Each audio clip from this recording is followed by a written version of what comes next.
오늘 본문은 복음을 전한다는 이유로 사도들이 사내들인 공회에서 신문을 당하게 되었는데 베드로가 이 신문에 대하여 답변을 하는 내용입니다.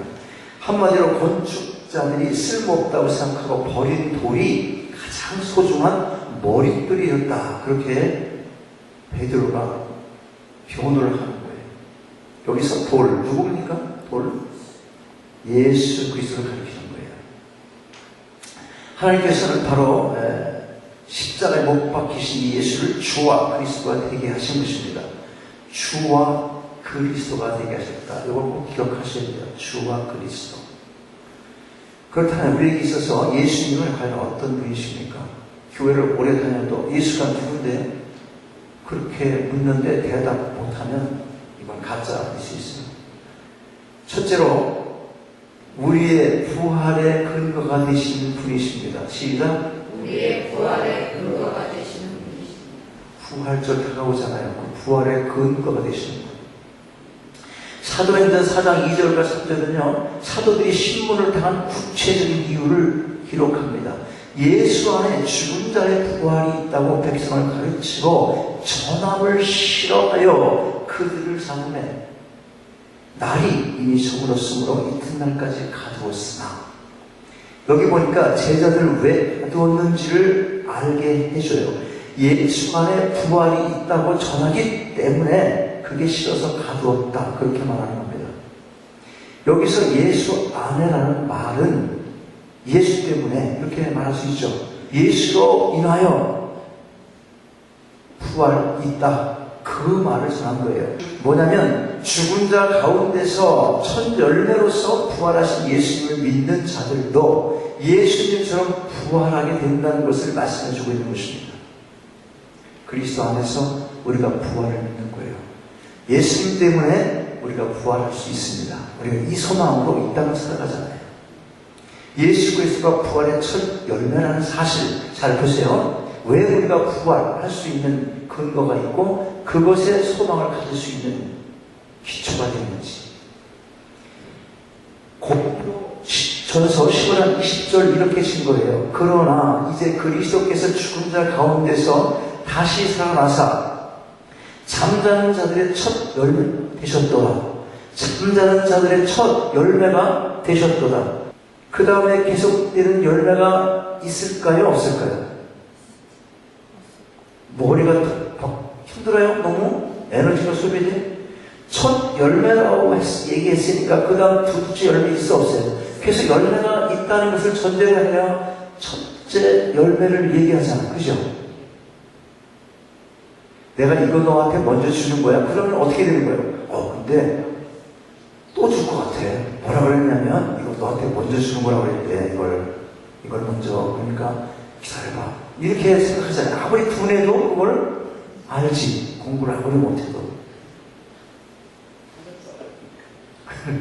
자기 유익한 거 다 기억하게 되는 거예요. 머리 다 생각하면서. 한번 생각해 보십시오. 만약에 예수 그리스도가 죽음에서 다시 살아나지 않으셨다면 그분의 십자가 고난이 우리에게 무슨 유익을 줄 수 있겠습니까? 또한 우리의 믿음이 무슨 소용이 있어요?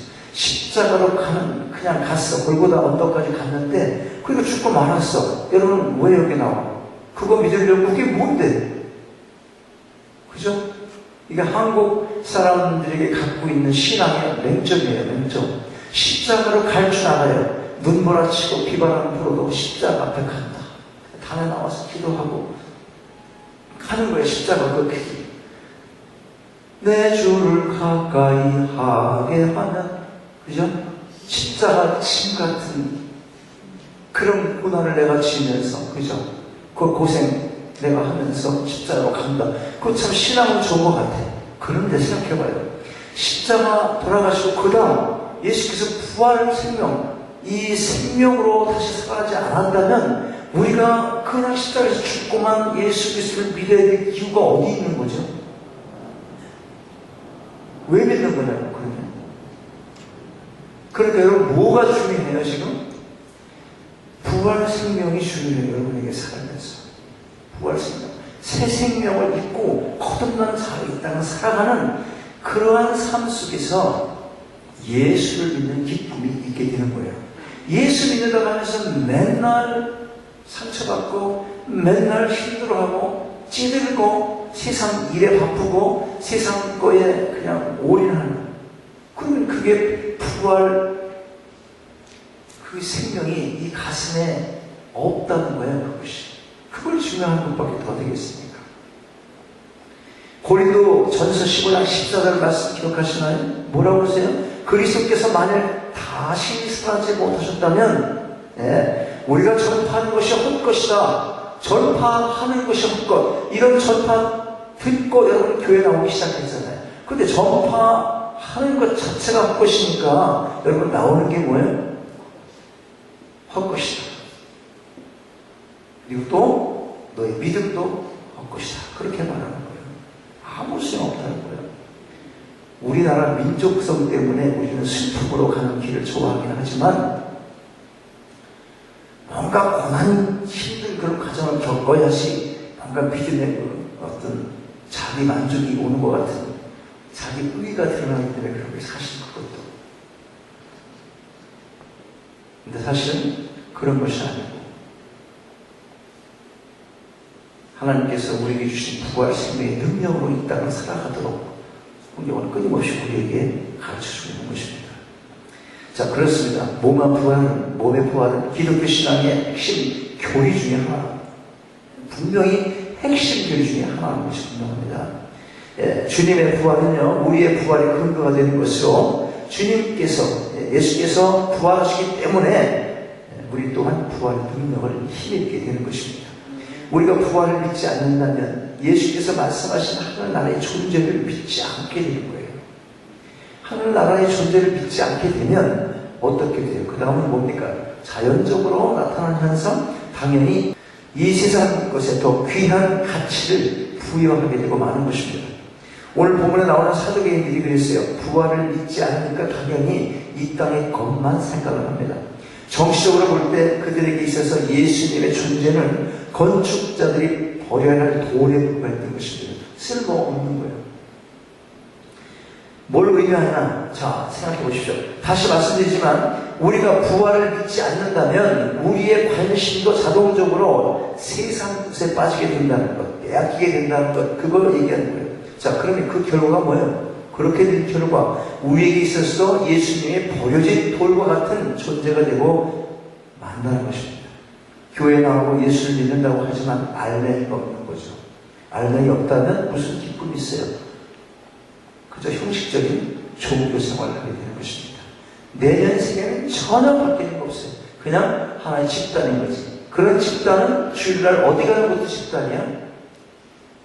어디? 산악회, 낚시회, 아줌마 계모임, 무슨 동참회, 이것도 집단이거든요. 그냥 그런 집단과 같은 거예요. 우리가 부활할 수 있는 근거는 예수님께 있어요. 주님이 부활의 소망이십니다. 주님이 부활하셨기에 우리가 부활의 소망을 갖게 되는 것이에요. 이 소망을 마음에 담으시고 다시는 죽음이 없는 영원한 하늘나라 바라보며 이 땅의 삶을 소망 가운데 살아가시기 바랍니다. 자, 두 번째, 예수님 누구십니까? 일으켜 세우시는 분이세요. 쓰러뜨리는 분이 아니시고 쓰러진 자 일으켜 세우시는 분.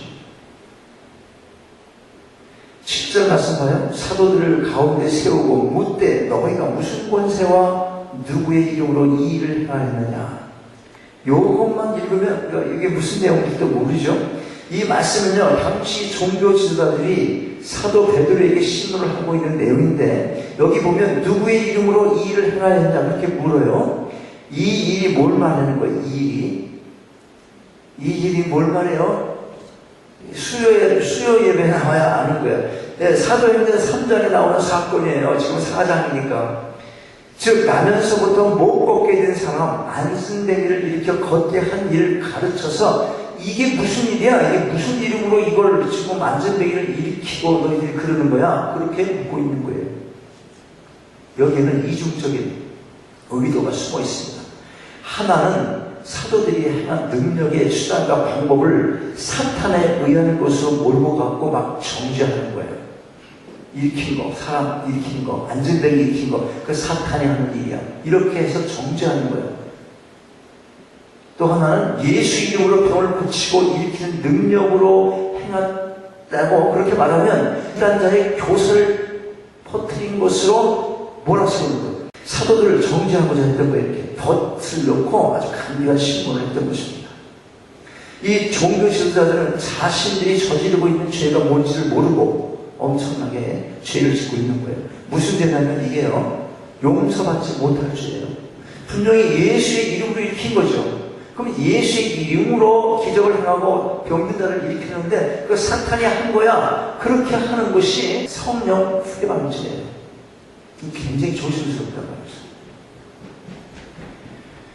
주님이 하신 일을 사탄의 능력을 돌리게 하려는 용서받을 수 없는 죄를 짓고 있다.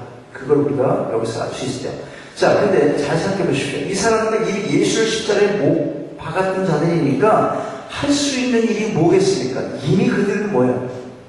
이 사탄 짓 하는 거잖아요. 이미 그들은. 예. 이거 결국은 사탄의 하수인 노릇밖에 할 수가 없는 일인 겁니다.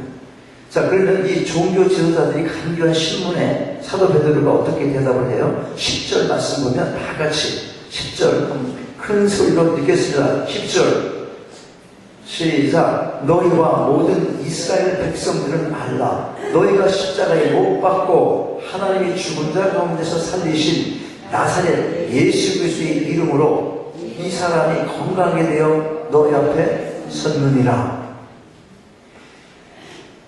자, 여러분, 주님의 능력을 믿으시기 바랍니다. 주님은 지금도 필요하시는 기적을 행하시고 불구자를 고치시고 병든 자를 세우시는 그런 능력의 주님이신 것입니다. 어떤 사람들은 이렇게 말해요. 지금 사도시대가 아니니까 그런 기적 치유 일어날 수가 없지. 그러면서 누가 기적적으로 병 고침을 받았다면 오히려 그게 다 사탄의 능력이지, 이렇게 정죄하려고 하는 태도가 많이 있습니다. 특별히 장로교회 사람들이 그런 일을 많이 해요. 우리가 장로교인데 난 티피컬한 그런 은사 중단론자는 아니에요. 은사가 이 시대는 전혀 끊겼다, 그렇게 생각하지 않습니다.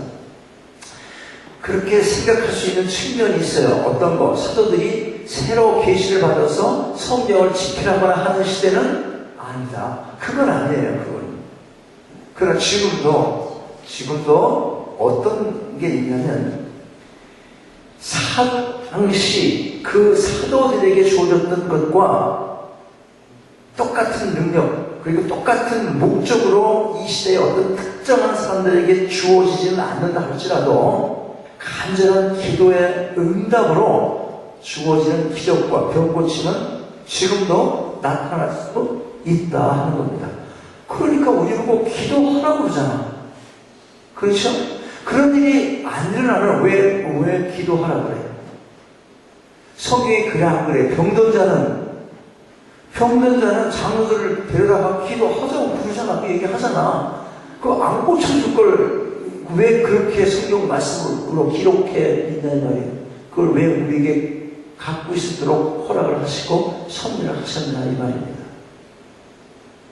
반드시 기도해서 응답으로 병도 고칠 수가 있는 거예요. 또 하나님의 음성도 들을 수도 있어요. 근데 너는 못 들어, 난 들어. 내가 너보다 항상 위에 있지. 이렇게 말하면 그건 교만이야. 그러면 가짜야. 정말 듣는 사람은 정말 겸손합니다. 그런 말 하지 않아요. 바울은 자기가 진짜 삼층천에 올라가가지고 하나님 있는 곳에 그걸 갔다 왔어도 내가 거기 갔다 왔어 라고 말하지 않아요. 절대로. 제3자가 갔다 온 것처럼 말하면서 자기 낮추고 메시지만 전하죠. 근데 여러분, 명함이라든지 무슨 신문에 하실 금식기도 3번, 4번 했다 이런 거 내는 사람들, 이건 정말 가짜 주의인 거예요. 누가 하라고 그랬냐고. 예수 그리스도가 한 번밖에 하지 않은 사실 기도를 자기가 예수보다 낫다 그런 게 있는 거예요 지금. 그렇죠? 예수도 한 번밖에 안 했는데 무슨 서너 번씩 그걸 하고 누가 하라고. 자기가 그렇게 하고 의를 드러내는 거, 이거는 좀 됐어요. 그거는 나는 절대로 성령 회방죄에 걸리지 않는다고 생각해. 너는 그 잘못이야. 그거야말로 너가 사탄의 종이야. 그렇게 해서 고치면 그건 뭐예요? 사탄의 힘으로 고치게 된다는 거예요. 왜냐하면 무당도 고치니까 병 고치거든요. 그러니까 여러분 분명하게 이거를 구분할 수 있어야 돼요. 누가 얘기하면 또 그렇게 설명도 해서 온전한 길로 갈 수 있도록 그렇게 하자 이거죠. 무조건 병 고쳤다고 사탄은 이렇게 하면 또 안 된다. 또 아셔야 되는 겁니다. 보세요. 사실 그 기도가 뭡니까? 기도의 진정한 의미. 네. 이게 중요한 게 뭐냐면 기도하면 낫는다. 그게 원칙적인 말이긴 하지만 이걸 생각해 볼 필요가 있어요.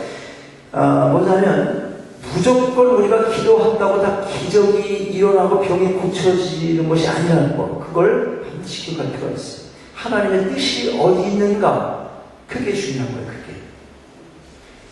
기도의 진정한 의미가요, 하나님의 뜻을 구하고 그 뜻을 추구하며 살겠다는 그런 하나님과 교통이잖아. 사도 바울도 가시가 있었어요. 연약한 게 있었어. 그래서 3번 정말 마음 먹고 기도했는데 고쳐졌어요? 안 고쳐졌어요? 하나님께서 안 고쳐주셨어요. 그대로 갔어요. 왜? 그게 너에게 유익하다. 지금까지 받은 은혜가 너에게 너무 많아. 충분해. 그건 갖고 있어야 너가 오히려 나은 거야. 장가장가 건데.